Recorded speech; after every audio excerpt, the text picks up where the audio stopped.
Lucent subjective book इतिहास का 13 number topic है मगध राज का उत्कर्ष।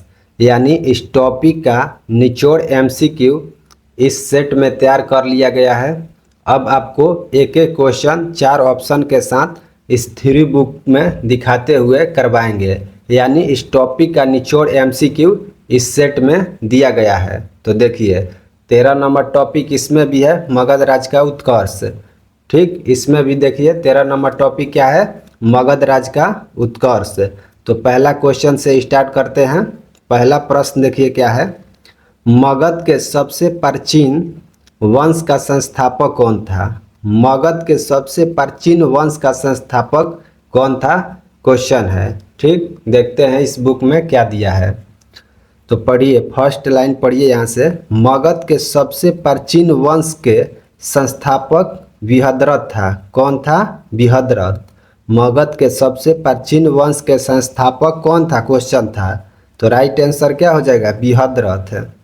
तो इसका सही उत्तर आपका हो जाएगा बी। करेक्ट आंसर क्या हो जाएगा, मगध के सबसे प्राचीन वंश का संस्थापक कौन था, तो बृहद्रथ था। ठीक, 2 नंबर क्वेश्चन देखते हैं क्या है। 2 नंबर प्रश्न देखिए, 2 नंबर प्रश्न है, बृहद्रथ वंश की राजधानी क्या थी। बृहद्रथ वंश की राजधानी बताइए क्या थी। तो देखते हैं इसका सही उत्तर क्या होगा। बृहद्रथ वंश की राजधानी पूछा है। मगध का सबसे प्राचीन वंश का संस्थापक बृहद्रथ था।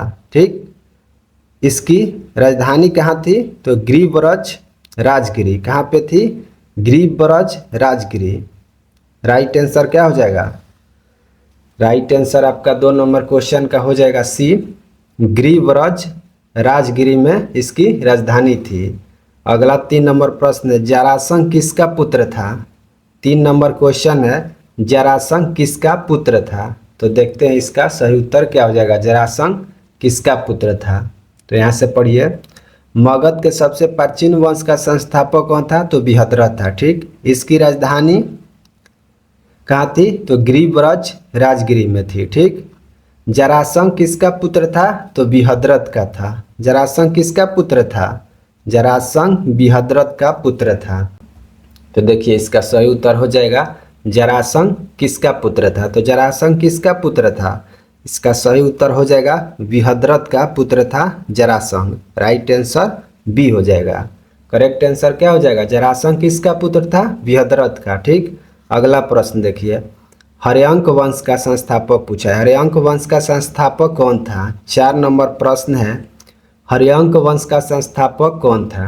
तो देखते हैं इसका सही उत्तर क्या दिया है लूसेंट सब्जेक्टिव बुक में। ठीक, देखिए यहाँ से पढ़िए, हर्यंक वंश के संस्थापक कौन था।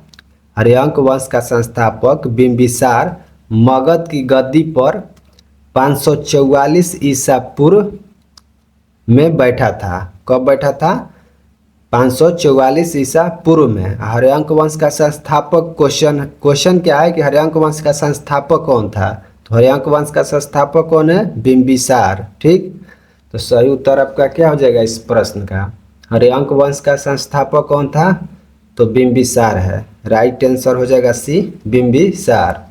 अगला देखिए क्वेश्चन 5 नंबर प्रश्न देखिए, 5 नंबर क्वेश्चन है, बिंबिसार मगध की गद्दी पर कब बैठा था। अभी पढ़े हैं आप, बिंबिसार मगध की गद्दी पर कब बैठा था। तो हर्यंक वंश का संस्थापक था कौन, तो बिंबिसार। यह गद्दी पर कब बैठा था मगध की, तो 544 ईसा पूर्व में। 544 ईसा पूर्व में बौद्ध ग्रंथों के अनुसार ये 544 ईसा पूर्व में मगध की गद्दी पर बैठा था। तो सही उत्तर आपका क्या हो जाएगा, इसका राइट आंसर हो जाएगा 5 का, 544 ईसा पूर्व में मगध की गद्दी पर बैठा था। अगला क्वेश्चन देखिए 6 नंबर क्वेश्चन है, 6 नंबर प्रश्न है, बिंबिसार किस धर्म का अनुयायी था। क्वेश्चन है, बिंबिसार किस धर्म का अनुयायी है। तो बिंबिसार किस धर्म का अनुयायी है, देखते हैं इसका सही उत्तर क्या हो जाएगा। यहाँ से देखिए, हर्यंक वंश का संस्थापक बिंबिसार था, 544 ईसा पूर्व में गद्दी पर बैठा। यह बौद्ध धर्म का अनुयायी था। किस धर्म का अनुयायी था? बौद्ध धर्म का। बिंबिसार जो था बौद्ध धर्म का अनुयायी था। सही उत्तर क्या हो जाएगा इसका? 6 नंबर क्वेश्चन का सही उत्तर हो जाएगा डी, बौद्ध धर्म का अनुयायी था बिंबिसार। अगला जो क्वेश्चन है, प्रशासनिक व्यवस्था पर विशेष बल देने वाला प्रथम भारतीय राजा कौन था?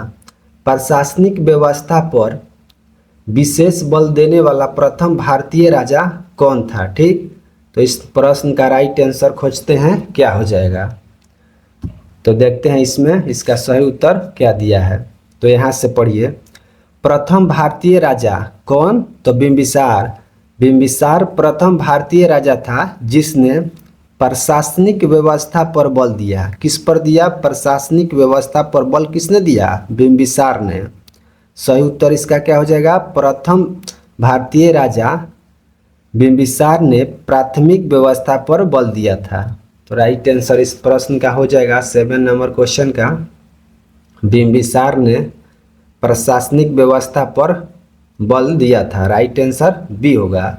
देखिए, ठीक इसी तरह इतिहास से लेकर बीबी तक यानी लूसेंट के जितने भी यानी 13 सब्जेक्ट हैं इतिहास से लेकर बीबी तक लूसेंट में, इन 13 सब्जेक्ट को टॉपिक वाइज एमसीक्यू एप्लीकेशन पर करा दिया गया है और उसको मात्र 45 दिन में कंप्लीट करा गया है। सेल्फ स्टडी प्रो बैच में उसका इतिहास से लेकर बीबी तक कंप्लीट टेस्ट अपलोड है। वहाँ से जाकर आप डेली 3 से 4 टॉपिक पढ़कर लूसेंट को मात्र 45 दिन में कंप्लीट कर सकते हैं। उसमें बताया गया है कि आपको कितना डेली पढ़ना है और कैसे पढ़ना है। उसके अनुसार आप 45 दिन वो क्लास कर लेते हैं तो आप 45 दिन में लूसेंट को एक बार रिवीजन कर लीजिएगा। ठीक, तो आप जुड़ना चाहते हैं तो सेल्फ स्टडी प्रो बैच के साथ जुड़ सकते हैं। तो 7 नंबर प्रश्न हो गया। 8 नंबर क्वेश्चन देखते हैं, बिंबिसार ने किस राज्य को जीतकर मगध में मिलाया? बिंबिसार ने किस राज्य को जीतकर मगध में मिलाया? तो देखते हैं इस प्रश्न का सही उत्तर क्या हो जाएगा। बिंबिसार ने, यहाँ से पढ़िए, यहाँ तक पढ़ लिए हैं, यहाँ से देखिए, बिंबिसार ने ब्रह्मदत्त को हराकर अंग राज्य को मगध में मिलाया है। अंग राज्य को मगध में मिलाया। बिंबिसार ने ब्रह्मदत्त को हराकर अंग राज्य को मगध में मिलाया। क्वेश्चन क्या है? क्वेश्चन देखिए, बिंबिसार ने किस राज्य को जीतकर मगध में मिलाया? तो ब्रह्मदत्त को हराकर अंग राज्य को मगध में मिलाया था। सही उत्तर क्या हो जाएगा? अंग राज्य। अगला बताइएगा, अंग को, जो अंग राज्य था उसको मगध में मिला लिया था। अगला क्वेश्चन देखिए क्या कहता है, अंग के किस शासक को बिंबिसार ने पराजित किया था? अंग के किस शासक को, अंग राज्य के किस शासक को बिंबिसार ने पराजित किया था? तो अभी आप पढ़े हैं, अंग राज्य का शासक कौन था? देखिए, बिंबिसार ने ब्रह्मदत्त को हराकर अंग राज्य को मगध में मिला लिया। तो वहाँ का शासक कौन हुआ? ब्रह्मदत्त। सही उत्तर आपका क्या हो जाएगा?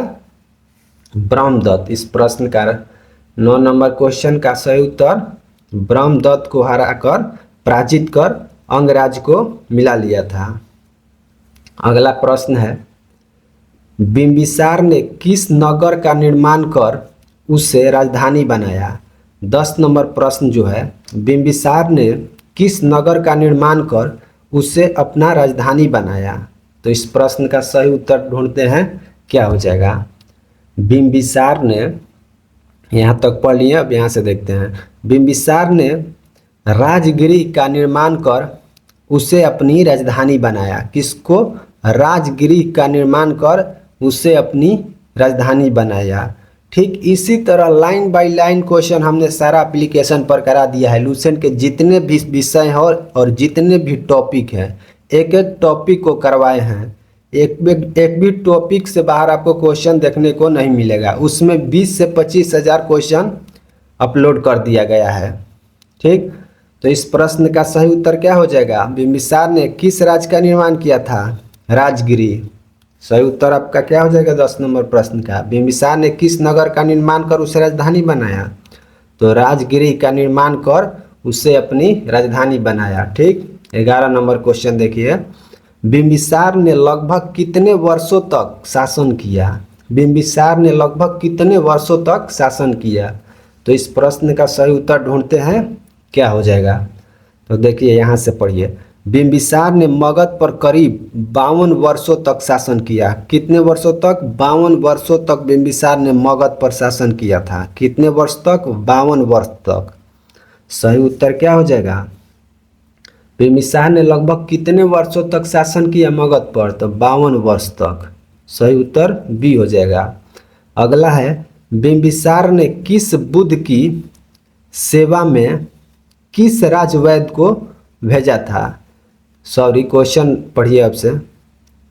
बिंबिसार ने बुद्ध की सेवा में, बिंबिसार ने बुद्ध की सेवा में किस राजवैद्य को भेजा था? क्वेश्चन है, बिंबिसार ने बुद्ध की सेवा में किस राजवैद्य को भेजा था? तो देखिए इसका सही उत्तर, यहाँ से पढ़िए, यहाँ तक आप पढ़ चुके हैं। यहाँ से देखिए, बिंबिसार ने मगध पर करीब 52 वर्षों तक शासन किया। ठीक, अभी पढ़े हैं यहाँ तक। अब यहाँ से देखिए, महात्मा बुद्ध की सेवा में बिंबिसार ने राजवैद्य जीवक, राजवैद्य कौन था? जीवक को भेजा था। महात्मा बुद्ध की सेवा में बिंबिसार ने किसे भेजा था राजवैद्य को?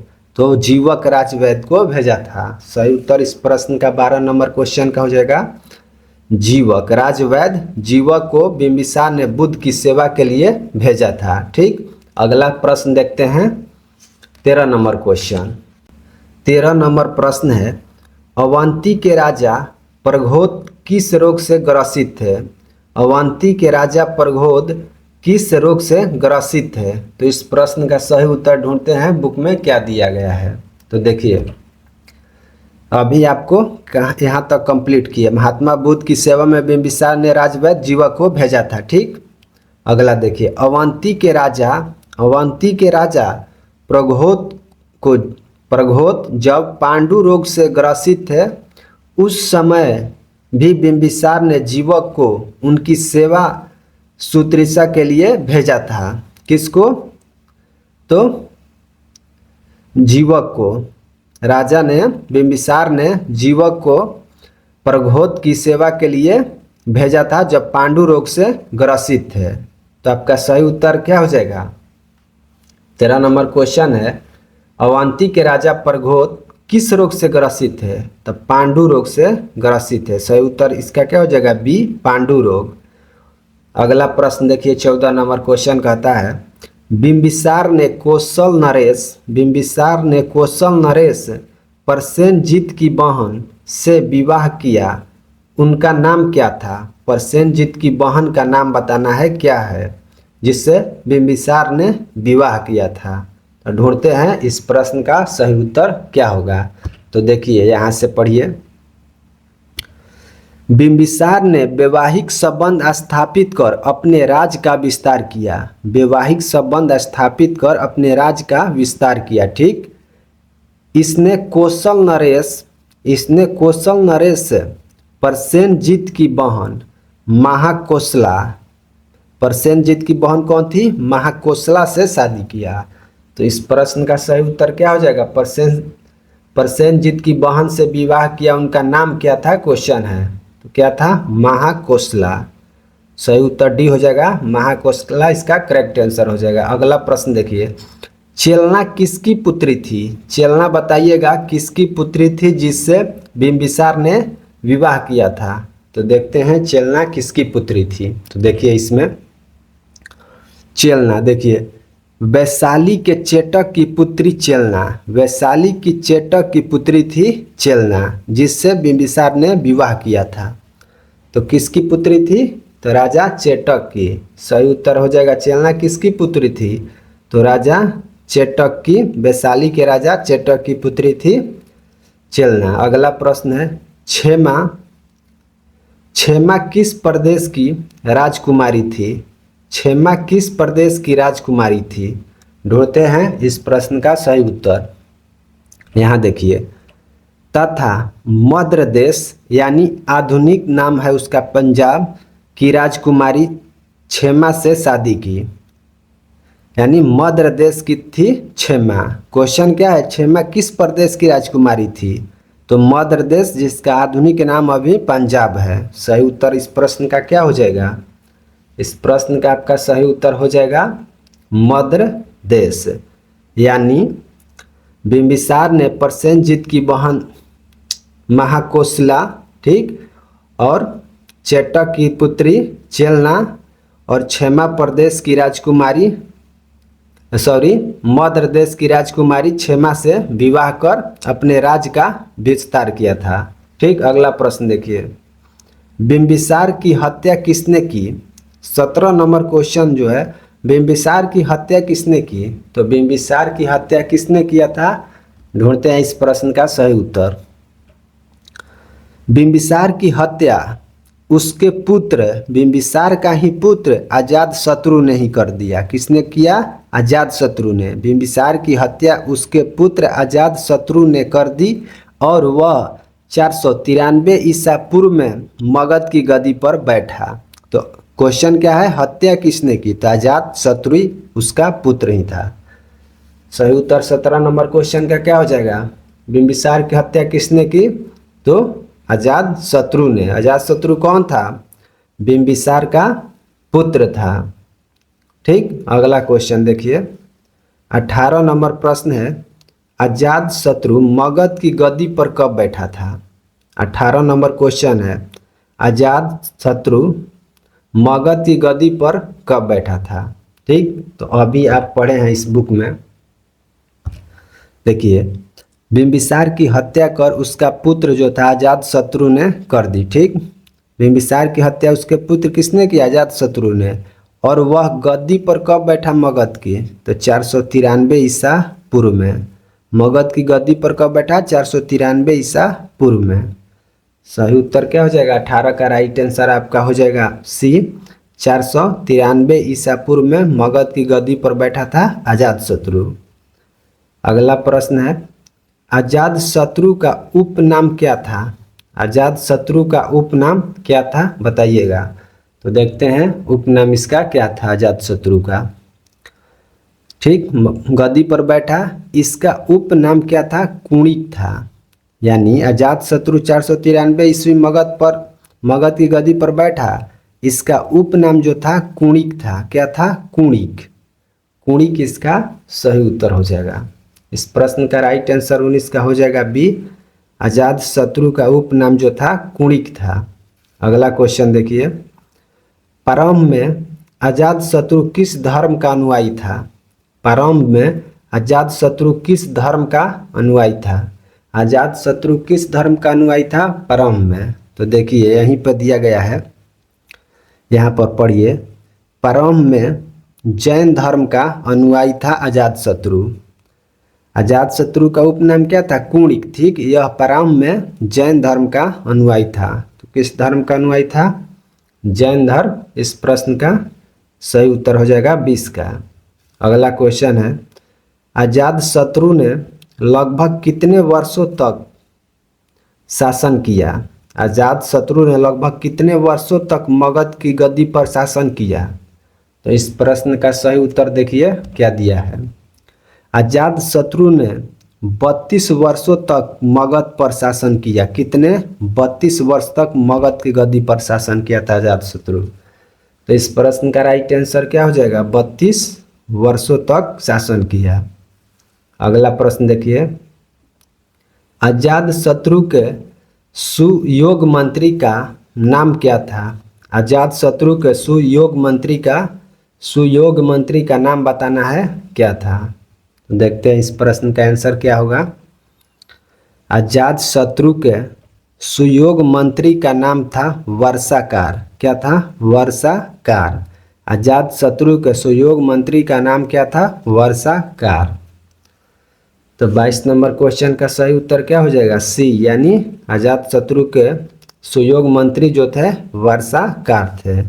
अगला क्वेश्चन है, अजातशत्रु ने किसकी सहायता से वैशाली पर विजय प्राप्त की?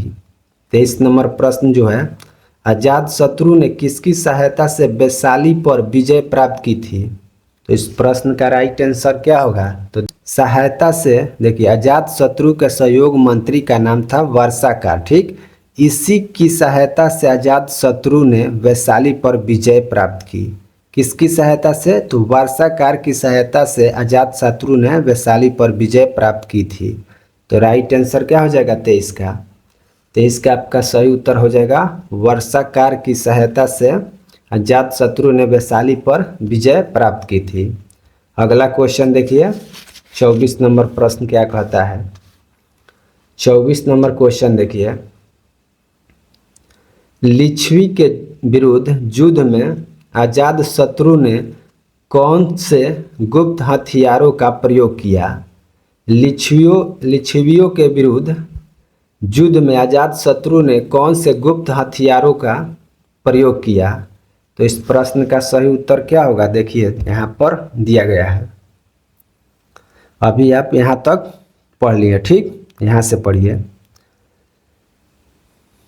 यहाँ से देखिए, जैन ग्रंथों से पता चलता है कि लिच्छवियों से युद्ध में आजाद शत्रु ने प्रथम बार रथ मुसल, ठीक, आधुनिक टैंकों का समान नाम है इसका, टैंकों का समान आधुनिक रथ मुसल, ठीक, तथा महाशिला कटक जैसे दो गुप्त हथियारों का प्रयोग किया। कौन कौन? तो रथ मुसल और महाशिला कटक। तो इस क्वेश्चन को देखिए और इसका सही उत्तर बताइए क्या हो जाएगा। लिच्छवी के विरुद्ध युद्ध में आजाद शत्रु ने कौन से गुप्त हथियारों का प्रयोग किया? तो दो गो हथियार का प्रयोग किया था, कौन कौन? तो रथ मुसल एवं महाशिला कटक। सही उत्तर डी हो जाएगा। अगला जो क्वेश्चन है, उदयन मगध की गद्दी पर कब बैठा था? 25 नंबर प्रश्न है, उदयन मगध की गद्दी पर कब बैठा था? तो इस प्रश्न का सही उत्तर ढूंढते हैं, क्या हो जाएगा? उदयन जो है मगध की गद्दी पर कब बैठा था? तो इस प्रश्न का राइट आंसर देखिए यहाँ पर दिया गया है, 461 ईसा में अपने पिता की हत्या कर उदयन मगध की गद्दी पर बैठा। कितना? तो 461 ईसा पूर्व में मगध अपने पिता की हत्या कर उदयन मगध की गद्दी पर बैठा। सही उत्तर इसका क्या हो जाएगा इस प्रश्न का? इस प्रश्न का राइट आंसर 25 का हो जाएगा आपका, 461 ईसा पूर्व में मगध उदयन मगध के गद्दी पर बैठा था। इसका राइट आंसर हो जाएगा बी। अगला प्रश्न देखिए, उदयन ने किस नगर की स्थापना की? 26 नंबर क्वेश्चन कहता है उदयन ने किस नगर की स्थापना की? तो उदयन ने किस नगर की स्थापना की थी? देखते हैं इस प्रश्न का सही उत्तर क्या दिया है बुक में। अभी आप यहाँ तक पढ़ लिए, यहाँ से पढ़िए। उदयन ने पाटलीग्राम की स्थापना की। किसकी? उदयन ने पाटलीग्राम की स्थापना की। उदयन 461 ईसा पूर्व में अपने पिता की हत्या कर मगध की गद्दी पर बैठा था और उसके बाद उदयन ने पाटलीग्राम की स्थापना की। सही उत्तर क्या हो जाएगा? उदयन ने किस नगर की स्थापना की क्वेश्चन है, तो पाटलीग्राम की स्थापना की। अगला 27 नंबर क्वेश्चन है, उदयन किस धर्म का अनुयायी था? उदयन किस धर्म का अनुयायी था? तो इस क्वेश्चन का सही उत्तर क्या हो जाएगा? उदयन जो था किस धर्म का अनुयायी था? तो देखिए उदयन ने पाटलीग्राम की स्थापना की, ठीक। यह जो था जैन धर्म का अनुयायी था। किस धर्म का अनुयायी था? जैन धर्म का अनुयायी था। सही उत्तर आपका क्या हो जाएगा 27 का? 27 का सही उत्तर हो जाएगा उदयन किस धर्म का अनुयायी था? जैन धर्म का अनुयायी था। अगला प्रश्न है, हर्यंक वंश का अंतिम शासक कौन था? हर्यंक वंश का अंतिम शासक बताइएगा कौन था? तो हर्यंक वंश का अंतिम शासक ढूंढते हैं, इस क्वेश्चन का राइट आंसर क्या होगा? हर्यंक वंश का अंतिम शासक पूछा है, तो इसका क्वेश्चन का आंसर हो जाएगा, देखिए यहाँ पे, हर्यंक वंश का अंतिम राजा उदयन का पुत्र नागदशक था। उदयन का पुत्र नागदशक था। हर्यंक वंश का अंतिम राजा उदयन का पुत्र कौन था? नागदशक। तो तो इस क्वेश्चन का सही उत्तर क्या हो जाएगा 28 का। नाग दशक जो था हर्यंक वंश का अंतिम शासक था। सही उत्तर ए हो जाएगा। अगला क्वेश्चन जो है, शिशुनाग ने किसे अपदस्थ कर शिशुनाग वंश की स्थापना की। शिशुनाग ने किसे अपदस्थ कर शिशुनाग वंश की स्थापना की। तो इस प्रश्न का सही 29 नंबर क्वेश्चन का सही उत्तर ढूंढते हैं क्या होगा। देखिए यहाँ से पढ़िए, नाग दशक को उसके अमत्य शिशुनाग ने 412 ईसा पूर्व में अपदस्थ करके मगध पर शिशुनाग वंश की स्थापना की। किसको? देखिए, नाग दशक को उसके अमत्य शिशुनाग ने 412 ईसा पूर्व में अपदस्थ करके मगध पर शिशुनाग वंश की स्थापना की। तो इस प्रश्न का सही उत्तर क्या हो जाएगा। क्वेश्चन है, शिशुनाग ने किसे अपदस्थ कर शिशुनाग वंश की स्थापना की। तो किसे? नाग दशक को उसके अमत्य शिशुनाग ने 412 ईसा पूर्व में अपदस्थ कर मगध पर शिशुनाग की स्थापना की। तो सही उत्तर क्या हो जाएगा इस प्रश्न का। नाग दशक को अपदस्थ करके शिशुनाग वंश की स्थापना शिशुनाग ने की थी। अगला प्रश्न देखिए 30 नंबर जो क्वेश्चन है, 13 नंबर टॉपिक मगध राज्य का उत्कर्ष का लास्ट क्वेश्चन है। इस टॉपिक से टोटल 30 MCQ करवाए हैं। तो इस प्रश्न का सही उत्तर बताइएगा। नंद वंश का अंतिम शासक कौन था। नंद वंश का अंतिम शासक बताना है कौन था। तो इस प्रश्न का सही उत्तर ढूंढते हैं क्या हो जाएगा। देखिए यहाँ से पढ़िए, नंद वंश का संस्थापक कौन था। तो महापद नंद था। ठीक, नंद वंश का संस्थापक कौन था। महापद नंद था। ठीक, अंतिम शासक कौन था। घानानंद था। क्वेश्चन क्या है, नंद वंश का अंतिम शासक, तो अंतिम शासक कौन होगा। घानानंद होगा। ठीक, यह सिकंदर का समकालीन था। ठीक, इसे चंद्रगुप्त मौर्य ने युद्ध में पराजित किया और मगध पर एक नए वंश मौर्य वंश की स्थापना की थी। चंद्रगुप्त मौर्य ने घानानंद को पराजित कर नए राजवंश मौर्य वंश की स्थापना की थी चाणक्य की सहायता से। ठीक, तो इस प्रश्न का सही उत्तर क्या हो जाएगा। 30 नंबर क्वेश्चन का सही उत्तर आपका क्वेश्चन है, नंद वंश का अंतिम शासक कौन था। तो घानानंद था। सही उत्तर आपका बी हो जाएगा। नंद वंश का संस्थापक कौन था। तो महापद नंद था। ठीक, घानानंद को किसने हराया था। चंद्रगुप्त मौर्य ने हराकर मौर्य वंश की स्थापना की थी। ठीक, टोटल आपको इस टॉपिक से मगध राज्य के उत्कर्ष यानी लूसेंट सब्जेक्टिव बुक इतिहास निकालिएगा न्यू एडिशन 2026, तब आपको 13 नंबर टॉपिक पर मिलेगा मगध राज्य का उत्कर्ष। तो ये छोटा टॉपिक था, इससे टोटल 30 MCQ करवाएं थ्योरी बुक में दिखाते हुए। ठीक, और इससे पहले जो है 1 से 12 तक टॉपिक को करवा चुके हैं, उसका प्लेलिस्ट बना के यूट्यूब पर अपलोड है, वहाँ से जाकर देख आप लाइन बाय लाइन सारे वीडियो को देख सकते हैं। ठीक, अगर आप चैनल पर नए हैं तो चैनल को सब्सक्राइब कर लीजिएगा, क्योंकि इस चैनल पर लूसेंट का ओरिजिनल कंटेंट दिया जाता है। ठीक, और वीडियो को लाइक कर दीजिएगा और कमेंट में बताइएगा कि ये वीडियो आपको कैसा लगा। ठीक।